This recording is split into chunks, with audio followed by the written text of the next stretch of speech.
Бүгінгі тақырып атом құрылысы. Демек, атомның құрамындағы бөлшектерді қарастырамыз. Атомның құрылысын негізгі екі бөлік деп қарастырсақ болады. Біріншісі ол ядро. Ядро ол дәл ортасында орналасады. Ал осы ядроны айналып электрондар жүреді. Ядроның өзі бір бөлшек емес, оның құрамында екі түрлі бөлшек болады. Біреуі протондар, екіншісі нейтрондар. Бұлардың айырмашылығын бір-бірінен кейінірек әлі айтып беремін. Енді осы бөлшектерді біз қалай жазамыз?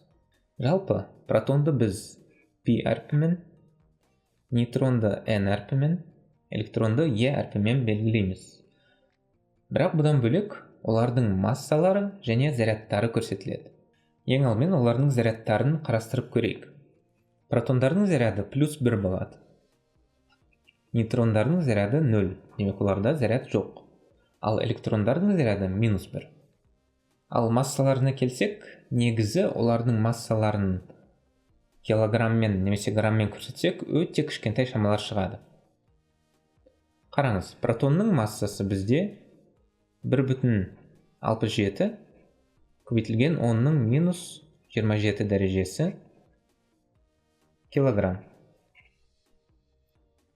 Нейтронның массасы бұған ұқсас, 1,68 көбейтілген 10-ның -27 дәрежесі килограмм.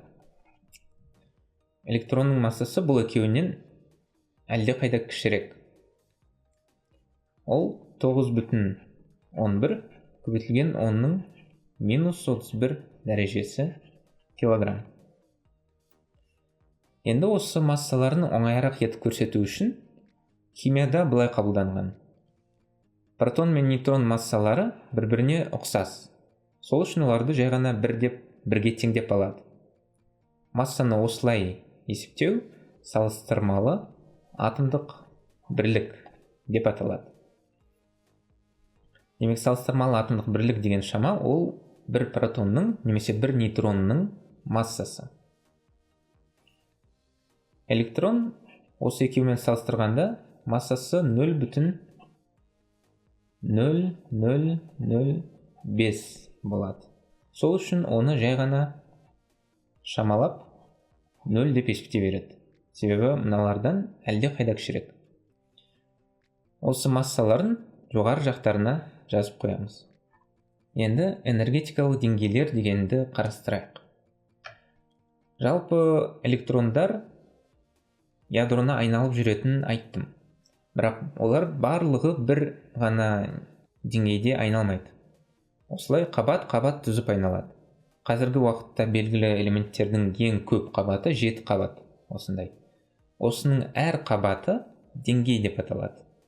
Мынау бірінші қабаты ол бірінші деңгей, екінші қабаты екінші деңгей, солай кете береді. Және осы жерде әр деңгейде қанша электрон сиятынын есептеуге болады.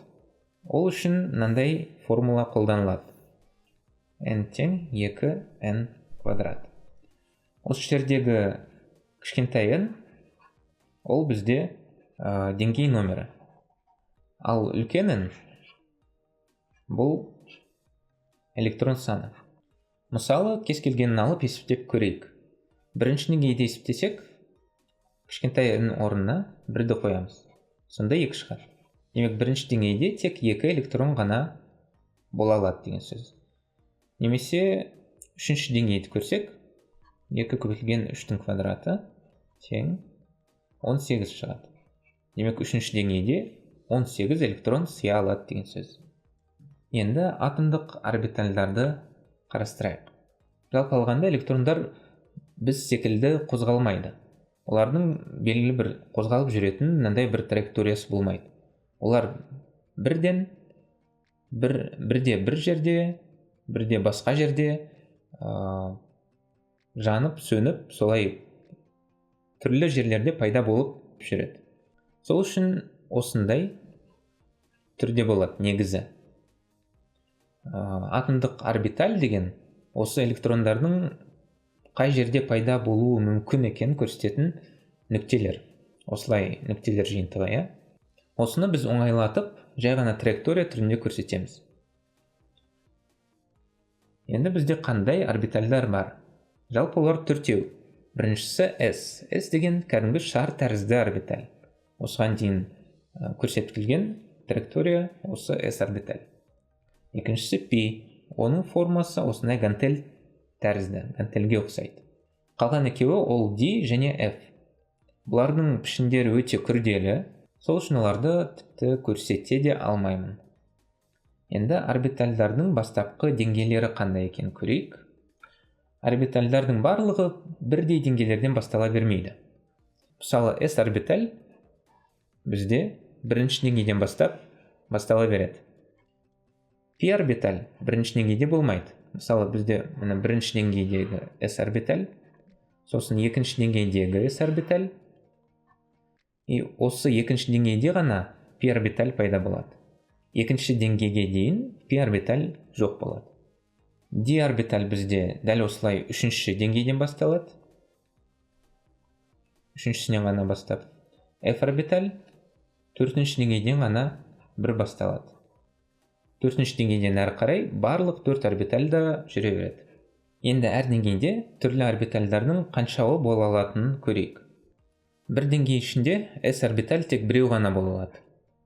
Жай ғана бір S орбиталь осылай шар болып, кез келген деңгейде біреу ғана болып орналаса береді. P орбиталь әр деңгейде 3-ке дейін болуы мүмкін. Мысалы, бір осындай орбиталь орналасады, екіншісі бұлай орналасады, үшіншісі осыған осылай орналасады. Демек, үшеуі осылай бір-бірімен қабаттасып, бір деңгей ішінде үшеуі де бірге орналаса алады. Дәл осылай D орбитальдің бесеуі бір деңгейде орналаса алады, ал F орбитальдің жетеуі. Енді энергетикалық деңгейшелер деген не екенін көрейік. Энергетикалық деңгейше деген жаңағы бірдей орбитальдардың бір деңгей ішінде қабаттасып орналасуына байланысты. Мысалы, S орбиталь бізде біреу ғана орналаса алады. Демек, осы бір ғана орбиталі осының өзі S деңгейше болып табылады. Ал P орбитальда, мысалы, осы үш түрлі орбиталь қабаттасып орналасқан кезде бір деңгей ішінде, осы түзілген үш түрлі үшеуінің қосындысы P деңгейше деп аталады. Дәл сол секілді D орбитальдің бесеуі бірге қабаттасса, осы D деңгейше деп аталады, ал F орбитальдің жетеуі бірге қабаттасқан кезде олар F деңгейшені құрайды. Енді әр деңгейшеде неше электрон сыя алатынын көрейік. Бұл жерде мынандай бір ереже бар. Қараңыз, әр орбитальда тек 2 электрон ғана сыя алады. Сонда бізде мысалы S деңгейшеде тек бір ғана орбиталь болады. Бір орбитальға бізде 2 электрон сияды, демек S деңгейшеге жалпы 2 электрон сыя алады деген сөз. P деңгейшеде бізде 3 орбиталь, сәйкесінше 6 электрон сыя алады. D деңгейшеде сәйкесінше 5-ті көбейтеміз, сонда 10 электрон сияды. F деңгейшеде 7 орбитальға көбейтеміз, сонда 14 электрон сыя алады. Егер кітап қызықтырған болса, бекітілген комментарийде сілтемелердің барлығы тұр. Солар арқылы өтіп, проект туралы көбірек біле аласыз.